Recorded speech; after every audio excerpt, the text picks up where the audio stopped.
Hello बच्चों, welcome back to my channel sigma step classes. इस video में हम लोग देखने वाले हैं कक्षा 12 का सामान्य हिंदी का 25-26 का पूरा मैं बता दूं आपको पूरा का पूरा ये वायरल पेपर है। ठीक है, आप इसको अगर पूरा कंप्लीट कर लेते हैं तो 100 में से आप 85 प्लस मार्क्स ले आएंगे। लेकिन आपको ये पूरी तरीके से बहुत ही अच्छी तरीके से कंप्लीट करना है। ऐसा ही सेम टू सेम पेपर आपके बोर्ड एग्ज़ाम में पूछा जाएगा। ये मैं आपको बता दूं, ये मॉडल पेपर है जो बोर्ड एग्ज़ाम ने खुद जारी किया था। ठीक है, और इसके लिए जो कि 3 घंटे 15 मिनट का समय दिया जाएगा, 100 नंबर का क्वेश्चन पेपर पूछा जाएगा। ठीक है, 15 मिनट पढ़ने के लिए हैं, सभी को उत्तर देना आवश्यक है। ठीक है, इसके सबसे पहले हम खंडका को देखते हैं। सब खंडका में सिर्फ बहुविकल्पीय क्वेश्चन पेपर आपको देखने को मिलेंगे। ठीक है, देखो सबसे पहले निम्नलिखित में से भारतेंदु युग पूर्व का लेखक नहीं है। कौन नहीं है?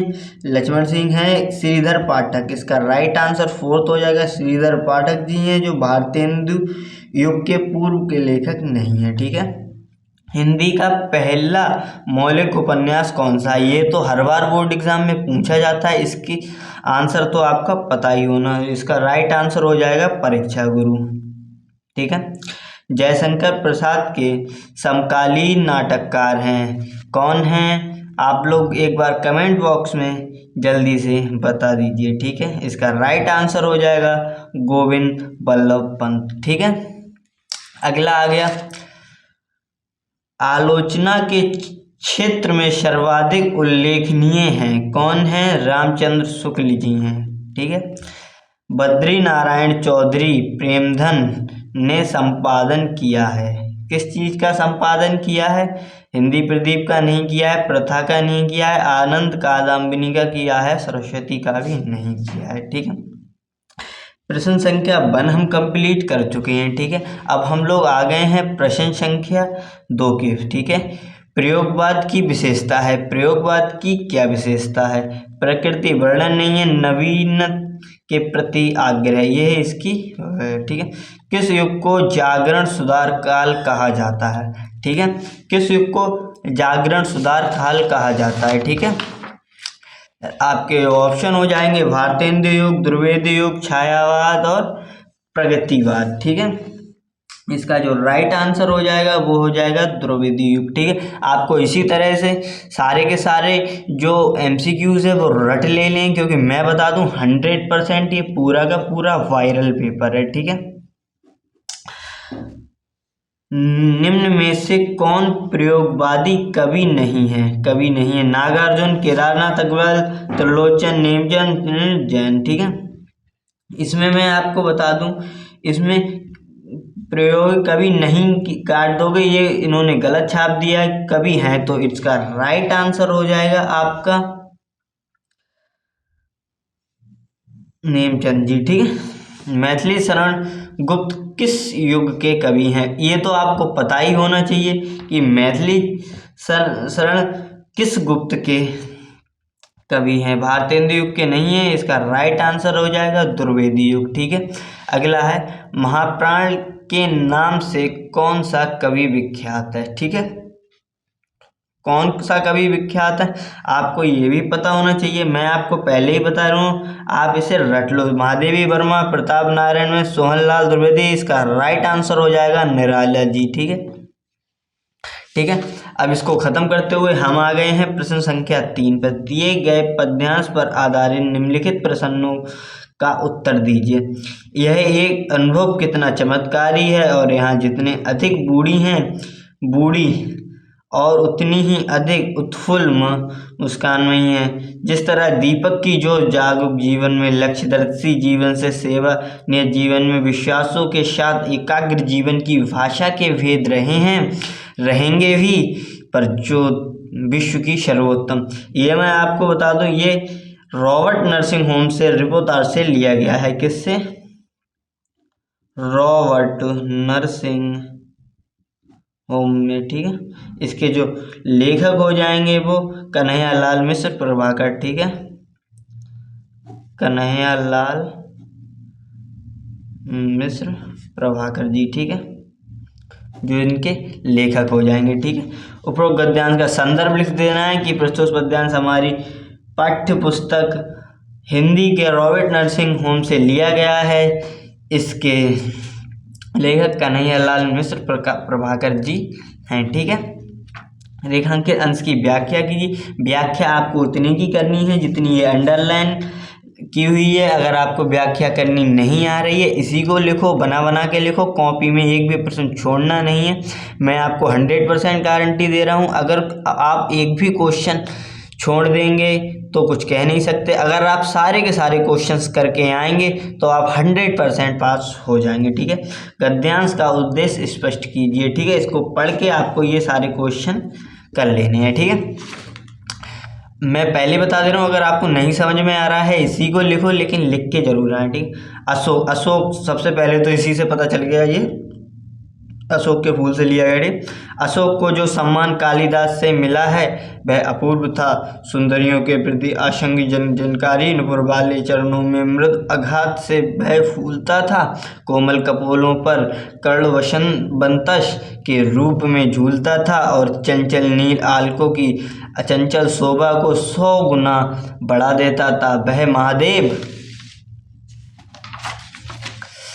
वह महादेव के मन में क्षोभ पैदा करता था। मर्यादा पुरुषोत्तम के चित्त में सीता का भ्रम पैदा करता था और मनोजम्मा देवता के एक इशारे पर कंधे पर से फूट उठता था। ये देखो, मैंने आपको ये पहले ही बता दिया, अशोक के फूल से लिया गया है। हजारी प्रसाद द्विवेदी इसके लेखक है। किससे लिया गया है? अशोक के फूल से, ठीक है। लेखक कौन है इसके? हजारी प्रसाद द्विवेदी, ठीक है।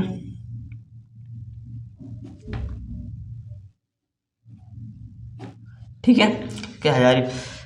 संदर्भ लिख देना है। प्रस्तुत गद्यांश हमारी पाठ्य पुस्तक हिंदी के अशोक के फूल से संकलित है। इसके लेखक हजारी प्रसाद द्विवेदी। व्याख्या मैंने आपको बताई दी है, जितने में अंडरलाइन हो उतनी आपको व्याख्या करनी, और ये सारे क्वेश्चंस आपको पढ़ के सॉल्व कर लेने, ठीक है। दिए गए पद्यांश पर आधारित निम्नलिखित प्रश्नों के उत्तर दीजिए।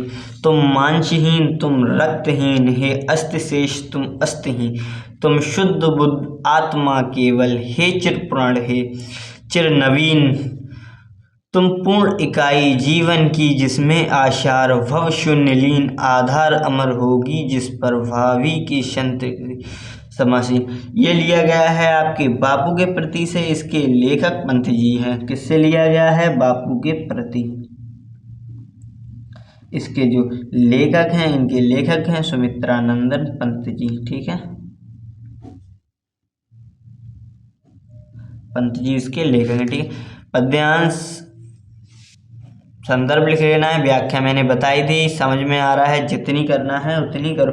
देखो, जिसमें जैसे इसमें अंडरलाइन नहीं है कि कितनी व्याख्या करनी है, तो इसमें आपको पूरी की ही हिंदी अनुवाद करना, मतलब पूरी की ही व्याख्या लिखनी है एक तरीके से, ठीक है, क्योंकि इसमें कोई अंडरलाइन नहीं दिया गया है, ठीक है। ऐसे ये सारे क्वेश्चंस आप पढ़ के सॉल्व कर लेना, ठीक है। फिर अगला हो जाता है, सावधान मनुष्य, यदि विज्ञान है तलवार तो इसे फेंके, तजकर मोह स्मृति के पार हो चुका है। सिद्ध है तू शिशु अभी नादान, फूल कांटों की तुझे कुछ भी नहीं पहचान, खेल सकता तू नहीं, ले हाथ में तलवार, काट लेगा अंग तीखी बड़ी धार, ठीक है। तो इसका सबसे पहले आपको पद्यांश का संदर्भ लिख लेना है, व्याख्या कर लेनी है, ये सारे क्वेश्चंस आपको पढ़ के सॉल्व कर लेना। ये बापू की प्रति, ये अभिनव मनुष्य से लिया गया है। इसके जो लेखक हैं वो दिनकर जी हैं। किससे लिया गया? ये अभिनव मनुष्य से। इसके लेखक कौन हैं? इसके लेखक दिनकर जी हैं, ठीक है, ठीक है। फिर अगला आया, निम्नलिखित में से किसी एक साहित्यिक परिचय देते हुए उनकी प्रमुख रचना का उल्लेख कीजिए। देखो, साहित्यिक परिचय मैं आपको बताऊं, आपको 2 से 3 रेडी कर लेना है। 2 से 3 में ही आपको एक न एक देखने को मिल जाएगा। सबसे पहले वासुदेव शरण अग्रवाल का कर लेना है, हजारी प्रसाद द्विवेदी का करना है, और प्रोफेसर जी सुंदर रेड्डी। इनकी जगह पर आप वासुदेव शरण अग्रवाल का करें, क्योंकि वो हर बार बोर्ड एग्जाम में पूछा जाता है, ठीक है। ठीक है। आपको फिर एक अपने 5 नंबर में पूछा जाता है, पूरा सही से अच्छी तरीके से एक पेज में लिख के आना है, ठीक है। अगला क्वेश्चन है, निम्नलिखित में से किसी एक कवि का, ऊपर लेखक का था, नीचे कवि का है, साहित्य व उनकी कृतियों पर प्रकाश डालिए। आपको 2 तैयार कर लेने हैं। अगर आप 2 तैयार भी करके ले जाएंगे अच्छी तरीक़ा से तो आप और लोगों का भी लिख पाएंगे सही से, ठीक है। जाके अच्छी तरह से साहित्यिक परिचय लिख लेना है। फिर प्रश्न संख्या 6, पंचलाइट कहानी की कथा वस्तु अपने शब्दों में लिखिए 80 शब्दों में। देखो मैं आपको बताऊं, आपको 80 शब्दों से, देखो 80 शब्दों में 70 से लेके 100 शब्दों के बीच में लिखना है। 100 की जगह आप 90 ही कर लें इसे, क्योंकि आप ज़्यादा बड़ा लिखेंगे टीचर समझ ज़्यादा है, फिर आपने बकवास लिखे। पॉइंट डाल के अच्छी तरीके से 70 से 90 शब्दों के बीच में ही लिखना है, ना इनसे ज़्यादा लिखना है ना कम लिखना है, क्योंकि आप ज़्यादा पेजों में लिखेंगे तो उससे बहुत सारी मार्क्स काट लेते हैं टीचर, ठीक है।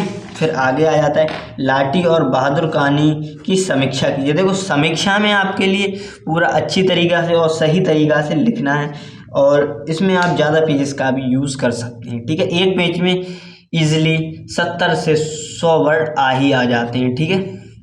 क्योंकि फिर अगर आप ज़्यादा लिखेंगे तो आप पेपर नहीं कर पाएंगे, क्योंकि अगर आप टाइम लगा कर अपना पूरा पेपर करते हैं तो पूरा फिक्स टाइम में आप अपना पेपर हल कर पाते हैं, ठीक है। और आप पेपर देने से पहले 1 से 2 बार घर पर कॉपी लिखकर जरूर देखना, ठीक है। स्वपठित खंड काव्य के आधार पर किसी एक खंड के प्रश्न पत्र का, देखो श्रवण कुमार का है, सत्य की जीत का है, रश्मिरथी का है, मुक्तिक का है, आलोक वृत्त का है, त्यागपति का, ठीक है। इसे आपको आपके ज़िले के हिसाब से दिया गया होगा। आप अपने इसमें क्लास टीचर की सहायता ले सकते हैं और उनसे पूछ सकते हैं कि सर हमारे ज़िले में कौन सा जो खंड काव्य है वो दिया गया है, आप उनसे पूछें। फिर आप वो वाला तैयार कर लें, इजीली आपके एग्ज़ाम में पूछा जाएगा और ये नंबर पक्के वाले होते हैं, ठीक है। निम्नलिखित संस्कृत गद्यांश का संदर्भ सहित हिंदी अनुवाद, ठीक है, हिंदी में अनुवाद कीजिए, 7 नंबर में पूछा गया है।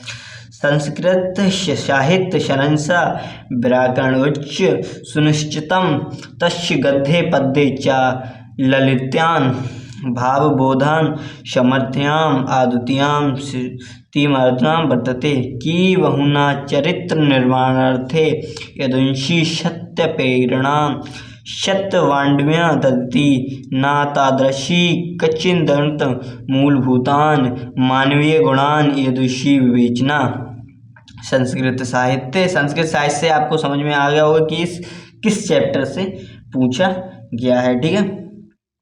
वर्तते नान्यत्र तदृशी दया दानम शौचम औदर्द्यम अंशूया क्षमा अन्य चनेके गुणम अश्य साहित्यस्य अनुशीलन सज्जनते। ये मैं आपको बता दूं, ये संस्कृत वादा महत्व से लिया गया है। किससे लिया गया है? संस्कृत भाषाए महत्व से लिया गया है, ठीक है।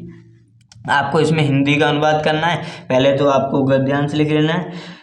प्रस्तुत गद्य हमारी पाठ्य पुस्तक संस्कृत भाषा महत्व पाठ से संकलित है या उद्धृत है या लिया गया है, ठीक है। आप इसे फिर हिंदी अनुवाद में आपको इसका पूरे का अनुवाद लिख लेना है। अगर अंडरलाइन आता है तो उतने का लिखो और नहीं तो आपको पूरे का लिख लेना है। अगर आपको नहीं कर मिल रहा है, नहीं समझ में ला रखा है, इसी को लिख के आना है।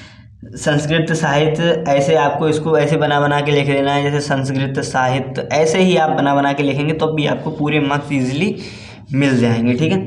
फिर अथवा में दिया गया है बौद्ध युगे इमे सिद्धांता व्यक्ति जीवनस्य अभिनुत्नाथा प्रयुक्ता आसन परामग इसे सिद्धांता राष्ट्रान परस्पर मैत्री सहयोग करणत्री विश्वबंधुस्य विश्वसात साधनानि संति राष्ट्रनायकस्य श्री जवाहरलाल नेहरू महोदय प्रधानमंत्री काल। इससे आपको समझ में लग रहा होगा ये किस चैप्टर से लिया गया है। चीन देश से शह भारतस्य मैत्री पंचशील सिद्धांता कि चीन से भारत ने पंचशील सिद्धांत किया था।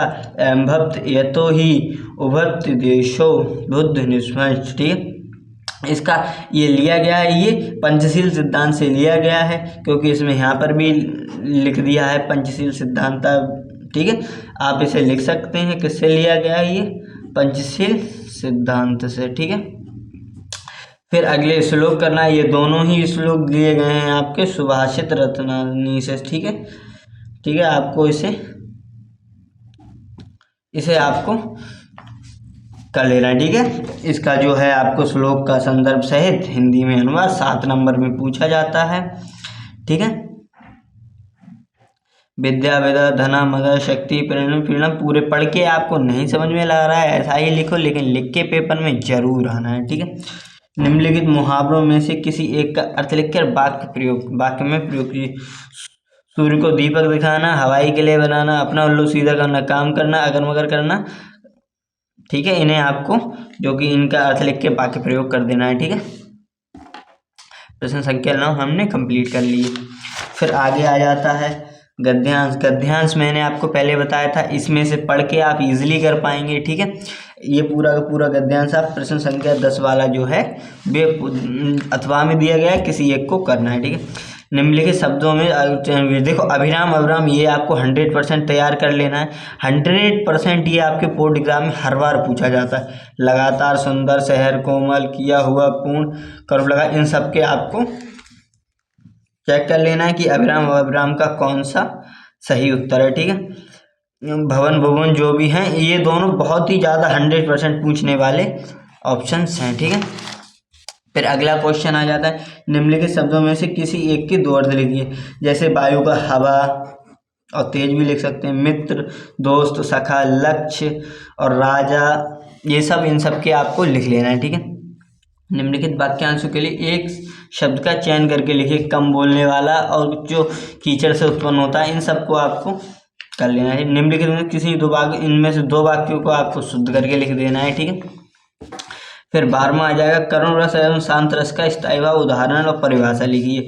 उपमा और रूपक अलंकार का लक्षण है तथा उदाहरण की चौपाई अथवा दो छत्मात्र का उदाहरण से लिखिए। ठीक है, ये आपको रस छंद अलंकार तीनों चीज़ें कंप्लीट करनी है। दो चीज़ें आप कंप्लीट कर लेंगे तो ईजिली आप कर पाएंगे। उत्तर मध्य रेलवे को महाप्रबंधक को एक पत्र लिखिए जिसमें टिकट निरीक्षक अभद्र व्यवहार की शिकायत की गई हो। आपको पत्र लिखना है, पत्र एक पेज में लिखना है। ऐसा नहीं हो आप 3-4 पेज में पत्र लिख दें तो आपके नंबर कट जाएंगे। एक पेज में लिखना है, सुंदर लिखना है, अच्छा लिखना है। ठीक है, और पॉइंट टू पॉइंट लिखना है। फिर आ जाता है अपने जन्मदिन पर मित्र द्वारा भेजे गए उपहार के लिए धन्यवाद पत्र लिखिए। इसे तो आप बहुत ही ईजिली लिख सकते हैं, बहुत ही आसानी पूछ लिया गया है। ठीक है, निम्नलिखित विषय में से किसी एक पर अपनी भाषा शैली में निबंध लिखिए। 9 नंबर में आ जाएगा आतंकवाद की समस्या निवारण, प्रजातंत्र विभक्त देश में बेरोजगार। आप इनमें से बेरोजगारी और पर्यावरण संरक्षण, आतंकवाद, इन तीनों पे एक एक बार निबंध लिख के देख लें, फिर आप पूरा का पूरा 9 नंबर आपके कंप्लीट हो जाएंगे। ठीक है, ठीक है, अगर आपको वीडियो अच्छी लगी हो तो वीडियो को लाइक कर लें एंड चैनल को सब्सक्राइब करते हैं। मिलते हैं अगली वीडियो में। अगर आपको वीडियो अच्छी लगी हो तो एक कमेंट जरूर से छोड़ के देख लें। आज के लिए बस इतना ही।